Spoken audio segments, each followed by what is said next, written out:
আসসালামু আলাইকুম ভিউয়ার্স, আজকের ভিডিওতে আলোচনা করব বন অধিদপ্তরে বন প্রহরী পদের পদোন্নতি রয়েছে কিনা এই বিষয়টি নিয়ে। ভিউয়ার্স, আপনারা দেখে থাকবেন বন অধিদপ্তরে প্রত্যেক বছর বন প্রহরী পদে বিশাল নিয়োগ বিজ্ঞপ্তি প্রকাশ করে।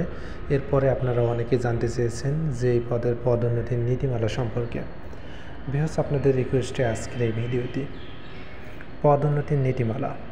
ভিউয়ার্স, আপনি যদি বন অধিদপ্তরে বন প্রহরী পদে যোগদান করেন তাহলে 5 বছর সন্তোষজনকভাবে চাকরি সম্পন্ন করার পর আপনি পদোন্নতি পেয়ে ফরেস্টার পদে যেতে পারবেন। তবে এক্ষেত্রে একটা শর্ত রয়েছে। শর্তটি হচ্ছে সরকার কর্তৃক অনুমোদিত ফরেস্ট্রি ইনস্টিটিউট হতে সংশ্লিষ্ট বিষয়ে প্রশিক্ষণ থাকতে হবে। অর্থাৎ আপনাকে 5 বছর সন্তোষজনকভাবে চাকরি সম্পন্ন করতে হবে বন প্রহরী পদে, এবং এর পাশাপাশি সরকার কর্তৃক অনুমোদিত ফরেস্ট্রি ইনস্টিটিউট হইতে আপনার প্রশিক্ষণ থাকতে হবে। এটি আপনাকে যখন পদোন্নতি দিবে তার আগে কিন্তু কর্তৃপক্ষই আপনাকে এই প্রশিক্ষণ করে নেবে যদি আপনি পদোন্নতির যোগ্য হন।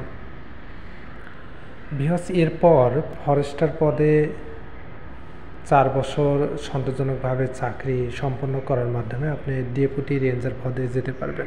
প্রথমত আপনি বন প্রহরী পদ থেকে পদোন্নতি পেয়ে ফরেস্টার পদে যাবেন। এরপর ফরেস্টার পদে যদি 4 বছর সন্তোষজনকভাবে চাকরি সম্পন্ন করতে পারেন এবং ফরেস্টার কোর্স সম্পন্ন করেন বা ডিপ্লোমা ইন ফরেস্ট্রি যদি আপনার হয়ে থাকে, তাহলে কিন্তু আপনি পদোন্নতি পেয়ে ডেপুটি রেঞ্জার পদে যেতে পারবেন। অর্থাৎ আপনাকে পদোন্নতির ক্ষেত্রে প্রত্যেকটি পদেই কিন্তু প্রশিক্ষণ গ্রহণ করতে হবে। এই প্রশিক্ষণ কর্তৃপক্ষই আপনাকে দেওয়া হবে যদি আপনি সেরকম মেধা সম্পন্ন ব্যক্তি হয়ে থাকেন। এরপর ডেপুটি রেঞ্জার পদে আবার 5 বছর সন্তোষজনকভাবে চাকরি সম্পন্ন করার মাধ্যমে এবং ফরেস্টার কোর্স সম্পন্ন বা ডিপ্লোমা ইন ফরেস্ট্রি করার মাধ্যমে আপনি ফরেস্ট রেঞ্জার বা ওয়াইল্ড লাইফ সুপারভাইজার পদে যেতে পারবেন। অর্থাৎ বন প্রহরী পদে আপনাকে প্রথমত 5 বছর সন্তোষজনকভাবে চাকরি সম্পন্ন করতে হবে। এরপর আপনাকে প্রশিক্ষণ গ্রহণ করতে হবে। প্রশিক্ষণ গ্রহণ করে আপনি পদোন্নতি পেয়ে ফরেস্টার পদে যেতে পারবেন। যদি আপনি ফরেস্টার পদে পদোন্নতি পান তাহলে ধাপে ধাপে আপনি ফরেস্ট রেঞ্জার বা ওয়াইল্ড লাইফ সুপারভাইজার পদ পর্যন্ত যেতে পারবেন।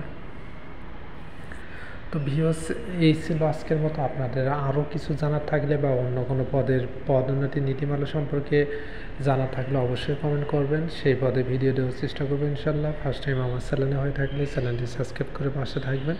যারা অলরেডি সাবস্ক্রাইব করেছেন তাদেরকে অসংখ্য ধন্যবাদ।